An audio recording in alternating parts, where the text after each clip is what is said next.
My name is Zara Khan, I'm 26 years old, and if there's one thing life has taught me, it's this: the people you love the most can sometimes be the ones who cut you the deepest. I never thought I'd say that about my own sister. Growing up, Layla was everything I wanted to be: confident, bold, admired. She was the star of the family while I was the quiet shadow in the corner. Still, I believed deep down that no matter what, we were a team. Sisters forever. But that illusion shattered on her wedding day. The venue looked like something out of a royal fairy tale. Crystal chandeliers rained down golden light on polished marble floors. Soft violin music floated in the background, mixing with the hum of laughter and clinking glasses. Waiters in black and white tuxedos glided across the room carrying trays of champagne. Every guest was dressed to perfection.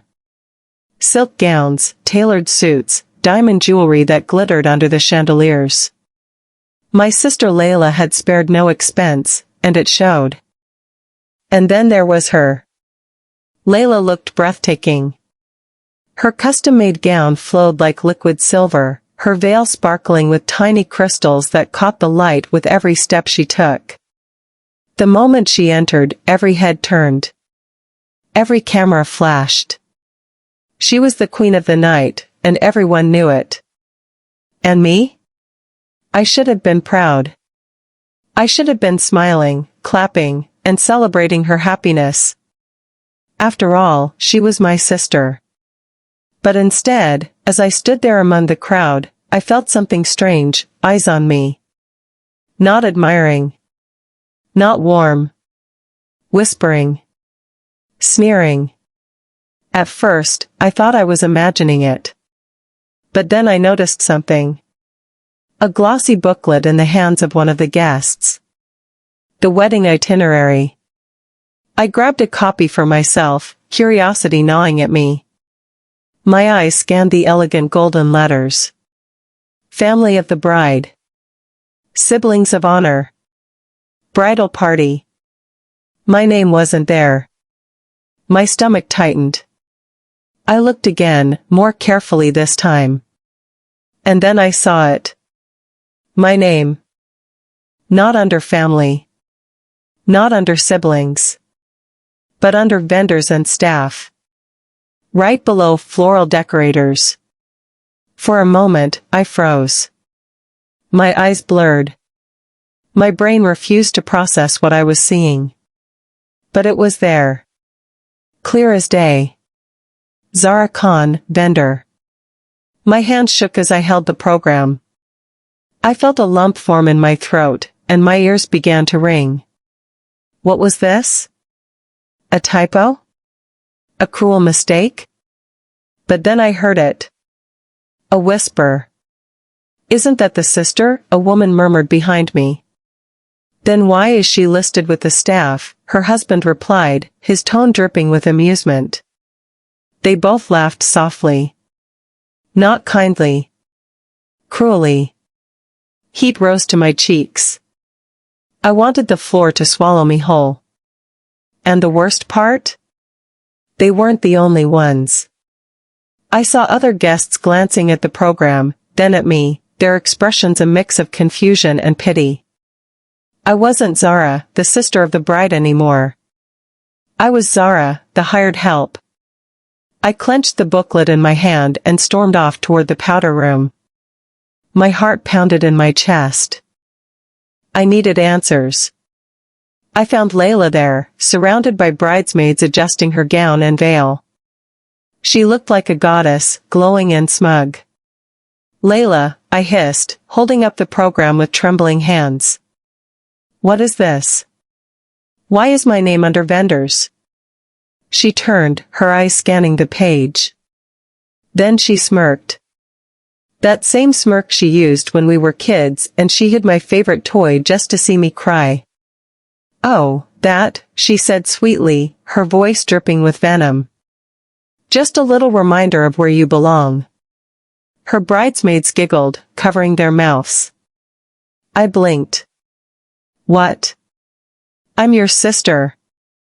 She leaned closer, her perfume overwhelming, her eyes sharp. You've never belonged in the spotlight, Zara. Tonight is my night. And you? You're nothing more than the help. Now everyone will see it. Her words sliced through me. My chest ached. For a second, I thought I'd collapse right there. But I didn't. I bit down hard on my lip, swallowed my tears, and walked out. Because I wasn't going to let her see me break. Not tonight. The worst was yet to come. During the reception, after the grand entrance, the MC's voice boomed through the speakers. Let's take a moment to thank the incredible vendors who made this magical night possible.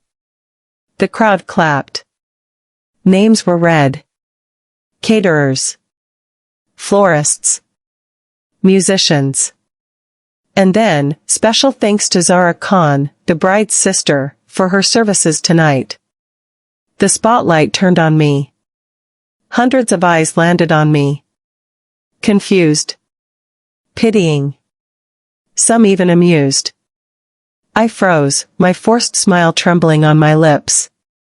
My hand shook as I clapped for myself, pretending like it didn't hurt. Pretending like my heart wasn't shattering into 1,000 pieces. And across the room, I saw her. Layla. Her eyes locked on mine, sparkling with triumph. She wasn't celebrating. She was savoring. Watching me burn. I left before the last dance. Slipped out of the ballroom unnoticed. Nobody stopped me. Nobody cared. Back home, I sat on the floor of my apartment, still in my dress, the shredded remains of that wedding program scattered around me like broken glass. I cried until the sun came up. And the worst part? My mother had been there. She'd seen everything. She didn't speak up. She didn't defend me. She didn't even look at me. Her silence was louder than the laughter of strangers. That was the night I realized I was alone. Or so I thought. Because little did I know, my father had left behind something that would change everything. The morning after the wedding felt like the longest day of my life.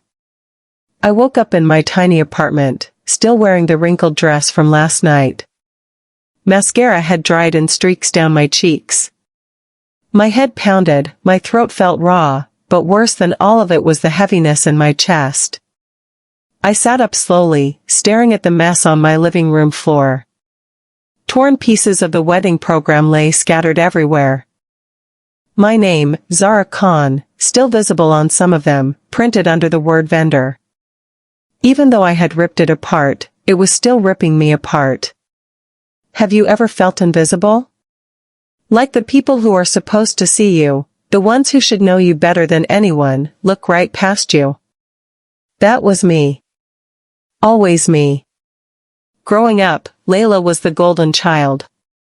The one who got the best dresses, the loudest applause at school functions, the constant attention from relatives. My mother adored her. Praised her. Protected her. And me? I was there. Quiet. Responsible. Never causing trouble, never demanding too much. Dad used to tell me I was strong, that one day my quiet strength would matter. But with him gone, I was nothing more than an afterthought. And last night proved it. I picked up my phone, half hoping there would be a message. An apology. Something. But there was nothing. No missed calls. No texts. Not from my mother, not from Layla, not from anyone in the family. Except one message, from an old college friend who had been a guest at the wedding. Zara. I don't know what happened last night, but you didn't deserve that. Stay strong. My eyes burned as I read it. It was strange, wasn't it? Sometimes strangers or distant friends can show more kindness than your own family. I dragged myself to the kitchen and poured a cup of black coffee. The bitter taste matched the bitterness in my chest. But then, the doorbell rang. I frowned. Who could it be so early? When I opened the door, a man in a gray suit stood there. He carried a leather briefcase, his expression professional, almost cold. "Miss Zara Khan?" he asked. I nodded, tightening my robe around me. "I'm here on behalf of your late father's estate. I was instructed to deliver this to you personally." He handed me a large envelope, sealed with red wax. My breath caught. My father? I hadn't seen his handwriting in months, not since the original will was read after his death. Why would there be something else now? What is it? I asked cautiously. The man gave a curt nod. All I know is that Mr. Ahmed Khan left strict instructions that this envelope was to be given to you, and only you, after your sister's marriage. And with that, he turned and left. I shut the door slowly, staring at the envelope in my hands. My palms grew sweaty. My heart raced. Why would Dad leave something just for me? Why after Layla's wedding? I sat on the couch, staring at the wax seal like it was a ticking bomb. My mind spun with possibilities. Finally, with trembling hands, I broke it open. Inside was a thick letter. My father's handwriting. Neat, bold, familiar. To my daughter Zara, it began. Tears welled in my eyes instantly. I could almost hear his voice as I read. If you are holding this, it means your sister Layla is now married, and the time has come for the truth to be revealed. I could not disclose this earlier, knowing how Layla and your mother would react. But Zara, my estate, my company, and my assets, everything I built, are to pass to you. I gasped. My hand flew to my mouth. He continued, this is not favoritism. This is trust. Layla is reckless, vain, and blinded by ambition. I saw it long before she did. But you, Zara, you are humble. Steady. Responsible. You will honor this family's legacy. By the time I finished reading, my hands were shaking uncontrollably. He trusted me. Dad, my dad, trusted me. All those years when I felt invisible, all those times I thought he loved Layla more, all those moments I doubted my worth, they all melted away. Because in the end, he saw me. I held the letter to my chest, sobbing. For the first time since his death, I didn't feel abandoned. I felt chosen. But along with that relief came a new kind of fear. Because if Layla had gone so far as to humiliate me at her wedding just to steal the spotlight, what would she do when she found out I was the true heir to Dad's empire? That evening, I sat in silence, clutching the letter, when my phone buzzed. It was my mother. For a second, my heart leapt. Maybe she was finally calling to check on me. Maybe she had realized how cruel last night had been. I answered, my voice soft. Hello? Her tone was cold. Sharp. Zara. You embarrassed us by leaving the wedding early. Do you know how it looked? I froze. Embarrassed? Mom, did you even see what Layla did to me? Did you hear what the MC said? She put my name under the vendors. So what? My mother snapped. Don't be dramatic. It was just a little joke. You should learn to laugh at yourself. A joke. My humiliation was a joke. Tears filled my eyes, but I kept my voice steady. Is that all you wanted to say? Yes. And listen carefully. You need to stop sulking and support your sister. She's about to take on greater responsibilities. Don't make things harder for her. She hung up. I stared at my phone in disbelief. She didn't care. Not about me. Not about my pain. All she cared about was Layla. But soon everything would change. Because Dad had left me the one thing Layla could never steal. His trust. His empire. His legacy. And I wasn't going to let her destroy it. 2 weeks after the wedding, I received another call from the estate lawyer. "Miss Zara, it's time," he said firmly. "The family needs to gather for the official will declaration. There are some adjustments." Adjustments. My heart skipped a beat. I knew exactly what he meant. Dad's hidden letter wasn't just sentimental, it was legal. But the thought of facing my mother and Layla again made my stomach twist. Still, I had no choice. The lawyer's office smelled of old books and polished wood. The walls were lined with certificates and framed photographs of past clients. I sat at the long oak table, hands folded tightly in my lap, while my mother and Layla swept in like royalty. Layla wore an emerald green dress, her nails manicured to perfection, her chin tilted high. My mother followed behind, her face cold, her eyes sharp. They didn't even look at me. The lawyer cleared his throat and opened a thick folder. "As you know, the late Mr. Ahmed Khan left behind a substantial estate. Initially, a will was read shortly after his passing. However, a supplemental directive was later discovered, sealed under strict instructions. That directive must now be honored." Layla smirked, tossing her hair. Yes, we know. Dad's company, the house, the assets. All mine. He always said I'd be the face of the family." The lawyer adjusted his glasses calmly. "Actually, no." Layla's smile faltered. "What?" He continued reading. "I, Ahmed Khan, hereby declare my daughter Zara Khan as the primary heir to my estate, including the company shares, family properties, and all associated assets." The silence that followed was deafening. Layla's face went red.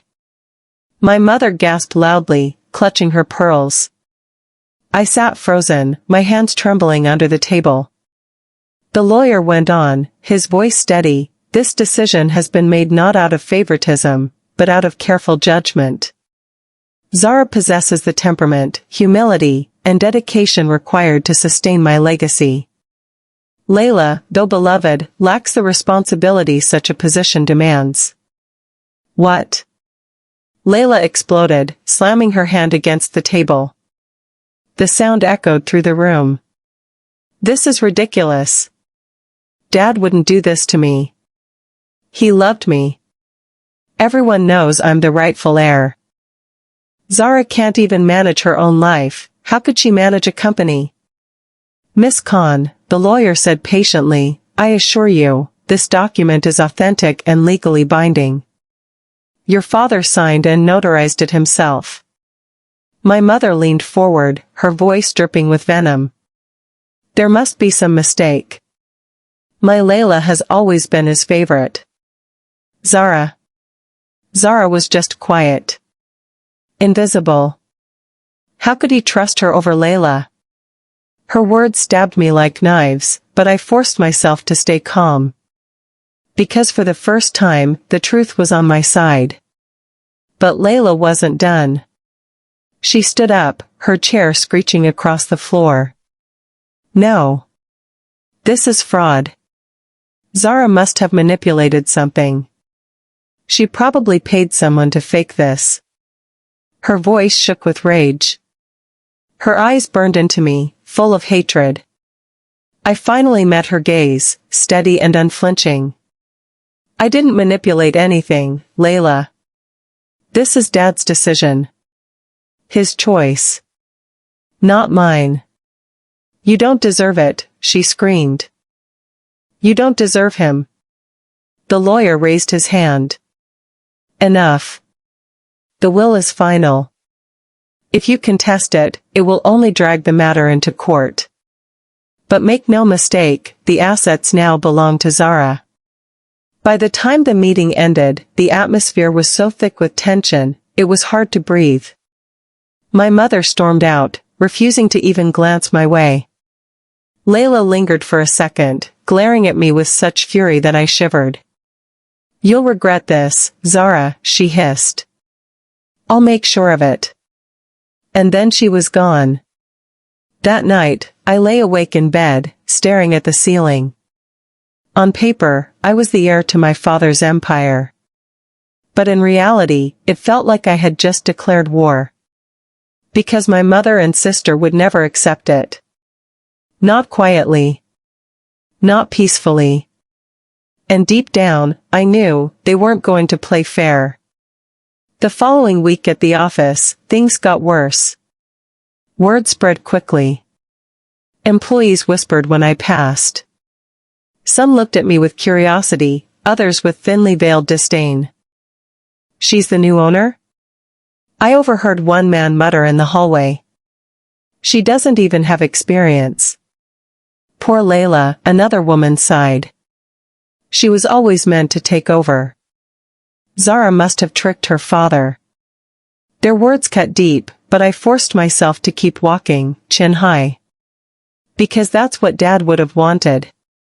Still, the weight was unbearable. I wasn't used to being in the spotlight, let alone under a microscope. Sometimes I wanted to scream, "You don't know me. You don't know what I've been through." But instead, I stayed silent. I worked late. I pushed myself harder. Because if I was going to prove them wrong, I needed results. One afternoon, as I sat in my father's old office, the scent of his cologne still lingering faintly in the leather chair, I whispered to myself, "Dad, I hope you're watching. I don't know if I'm strong enough. But I'll try. For you." Yet even as I said it, I couldn't shake the feeling that someone was watching me. And not in a protective way. In a dangerous one. Because Layla's promise still echoed in my mind, "You'll regret this." And I knew, my real battle was only beginning. The office felt heavier than usual that evening. Everyone had gone home, the building was quiet, but I stayed behind, alone in Dad's old study. His leather chair still creaked the same way when I leaned back. The faint scent of his cologne lingered in the air, mixed with the smell of old paper and polished wood. I had been sorting through drawers, trying to organize the chaos he left behind, when my hand brushed against something strange. A small wooden box, tucked deep in the bottom drawer, almost hidden beneath stacks of outdated files. I pulled it out slowly. The box was plain, but on the lid, carved faintly, was a single word. Zara. My heart skipped a beat. With trembling hands, I opened it. Inside was a flash drive.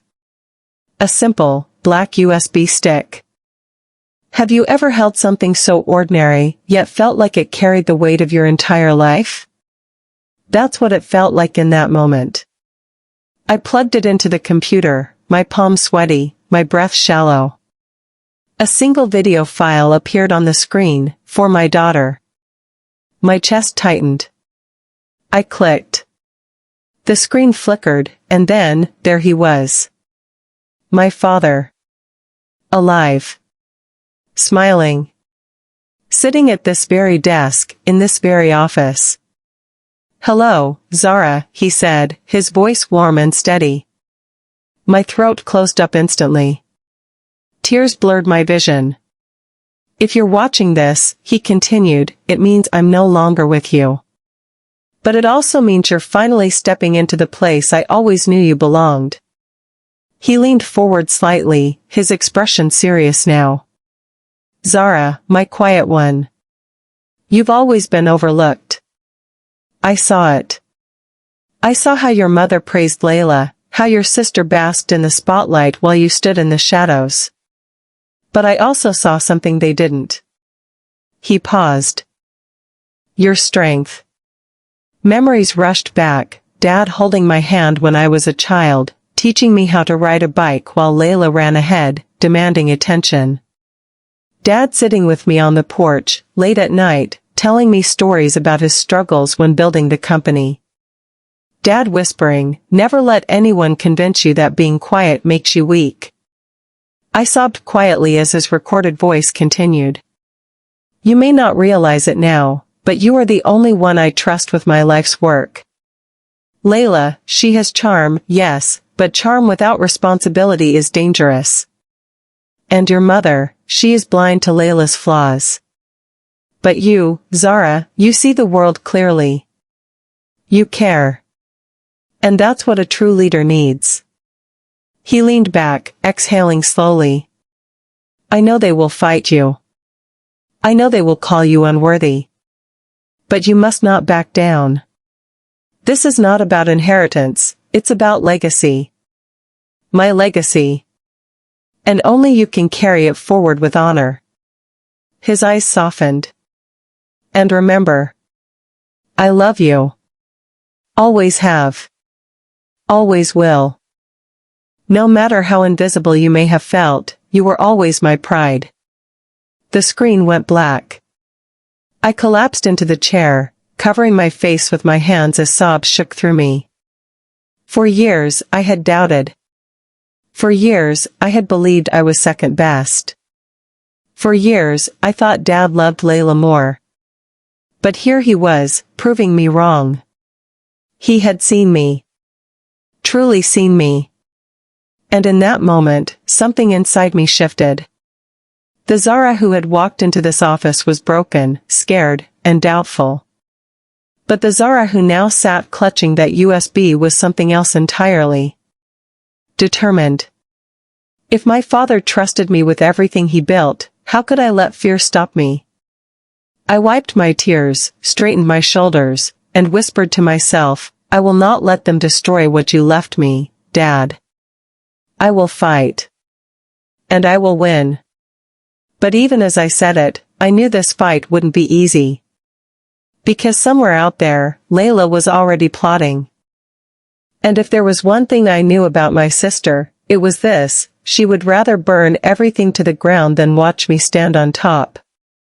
2 weeks after discovering Dad's hidden video, the inevitable happened. Layla called. Her voice was syrupy sweet, but I could hear the venom beneath. "Zara, darling," she said, drawing out every syllable. "We're having a small family dinner at the house. Some close relatives, a few business partners. You will come, won't you?" It wasn't an invitation. It was a trap. But instead of fear, I felt something different this time. Calm. Determination. Because I wasn't walking in empty-handed. I had Dad's USB. His words. His truth. The family house looked grand as always that evening, its chandeliers glowing, tables covered in silver and crystal. Layla had spared no expense to make it look like her kingdom. She greeted the guests in a shimmering gold dress, laughing too loudly, making sure every eye was on her. My mother stood proudly by her side, smiling as if nothing had ever gone wrong. And then there was me. I walked in wearing a simple black dress. Nothing flashy, nothing loud. But as I entered, the whispers began. "That's her, the one who inherited everything." "Really? She doesn't look like an heiress." "Poor Layla. Must be so hard for her." I ignored them. Because tonight, it wasn't about appearances. Tonight, it was about truth. Dinner was served, the chatter was loud, but I could feel the storm brewing. And right on cue, Layla stood up, tapping her glass for attention. "Ladies and gentlemen," she began, her smile perfectly practiced. "I just want to thank you all for being here. As many of you know, there's been some confusion regarding my late father's will." Murmurs filled the room. "But let me assure you," she continued, her voice sharp now, "there has been a terrible mistake. My sister Zara has somehow twisted things, and unfortunately, certain people have been misled into believing she deserves what was always meant for me." Gasps. Whispers. All eyes turned to me. My hand shook slightly under the table, but I forced myself to stand. Confusion? I said softly, but the microphone carried my voice across the hall. No, Layla. There's no confusion. Dad's wishes were clear. Layla's smile tightened. Oh really? And you expect everyone here to believe that? You, who was never even in the picture. Who sat in the shadows while I represented this family. How could you possibly be trusted with his empire? Her words stung, but I stayed steady. Because this time I had proof. I pulled the USB from my clutch and handed it to the event technician nearby. Play this, I instructed. The lights dimmed. The projector flickered. And then, Dad's face appeared on the giant screen. Gasps filled the room. My mother's hand flew to her mouth. Layla's eyes widened in horror. Hello, Zara, Dad's voice echoed through the hall. Tears welled in my eyes, but I stood tall. Guests leaned forward, captivated, as Dad's recorded words spilled across the room. You are the only one I trust with my life's work. Layla is reckless, your mother is blind to it, but you, Zara, will honor my legacy. By the time the video ended, the hall was silent. Every face turned toward me, some shocked, some sympathetic. And then toward Layla. Her face was crimson, her hands shaking with rage. This is fake, she screamed. She made it up. But the lawyer, who had been seated quietly among the guests, stood up. It is not fake, he said firmly. This recording was authenticated and stored with the estate documents. Mr. Ahmed Khan anticipated resistance, which is why he left undeniable proof. The room buzzed with murmurs. Relatives shook their heads. Business partners whispered among themselves. And for the first time in my life, the whispers weren't against me. They were against her. Layla lost control. You can't do this, she shouted, pointing at me with trembling hands. You're nothing, Zara. Nothing. You don't deserve any of this. I took a deep breath and met her eyes. I didn't take anything from you, Layla, I said calmly. Dad gave it to me. Because he trusted me. Because he saw something in me that you refused to see. I turned to the guests, my voice steady. All my life, I'd been invisible. Overlooked. Mocked. Even last month, I was listed as a vendor at my own sister's wedding. But tonight, I stand here not because of titles or wealth, but because my father believed in me. And I will not let him down. The room erupted in applause. Genuine, thunderous applause. For me. Not for Layla. Not for my mother. For me. Layla's face crumpled. She fled the room, her heels clattering against the marble floor, tears streaking her perfect makeup. My mother followed quickly, her expression twisted with shame. And I stood tall, my hands shaking, but my heart steady. Because for the first time I wasn't invisible. I was seen. Later that night, when the guests had gone and the house was quiet, I walked into Dad's old study one last time. I sat in his chair, closed my eyes, and whispered, "We did it, Dad. I hope I made you proud." In the silence, I almost felt his hand on my shoulder, steady and warm. And for the first time in years, I felt at peace.